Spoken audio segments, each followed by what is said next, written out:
দর্শক আসসালামু আলাইকুম।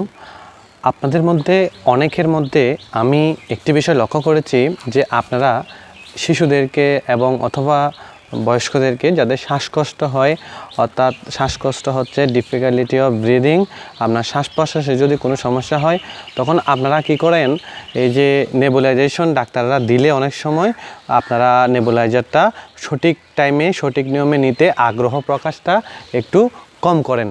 তো সেই বিষয়টা চিন্তা করে আমি মনে করলাম যে না, আমি একটা রিল ভিডিও তৈরি করি, আমি আপনাদেরকে এই মেসেজটা দেই।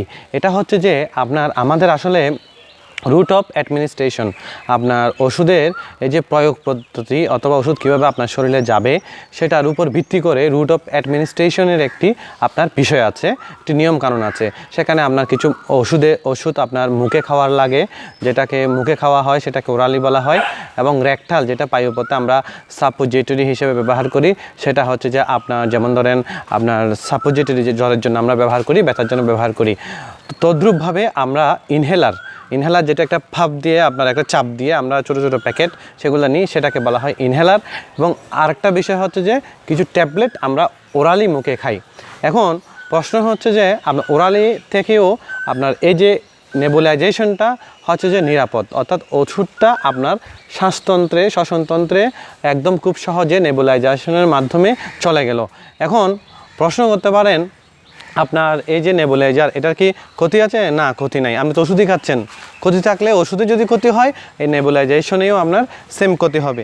তো আপনাদেরকে আমার এই একটাই মেসেজটা হচ্ছে যে আপনার ওই শরীর যদি অসুস্থ হয় যখন যেটা লাগবে সেটাই আপনি কি নেবেন, সেটাই আপনার শরীরে প্রয়োগ করবেন, এতে আপনার উপকার হবে। কারণ দেখা যাচ্ছে আপনি যখন কোনো ধরনের একজন রেজিস্টার ফার্মাসিস্ট বলেন পরামর্শ নিতে গেলে, একজন রেজিস্টার কমিউনিটি প্যারামেডিক বলেন, একজন রেজিস্টার আপনার ডাক্তার বলেন, যেমন ধরেন MBBS BDS এটসেট্রা অ্যাবভ উপরে ডাক্তারগুলো বলেন, ওনাদের আপনার যেমন ধরেন একটা ফার্মেসি কাউন্সিল থেকে আপনার যারা ফার্মেসি বিভাগে থেকে লেখাপড়া করে 3টি পর্যায়ে তাদের জন্য একটা রেজিস্ট্রেশন দেওয়া হয়। আর যারা হচ্ছে যে আপনার কমিউনিটি প্যারামেডিক দাবি করেন তাদেরকে নার্সিং কাউন্সিল থেকে একটা আপনার কি করা হয়, আপনার একটা নিবন্ধন নাম্বার দেওয়া হয় বাংলাদেশ নার্সিং কাউন্সিল থেকে।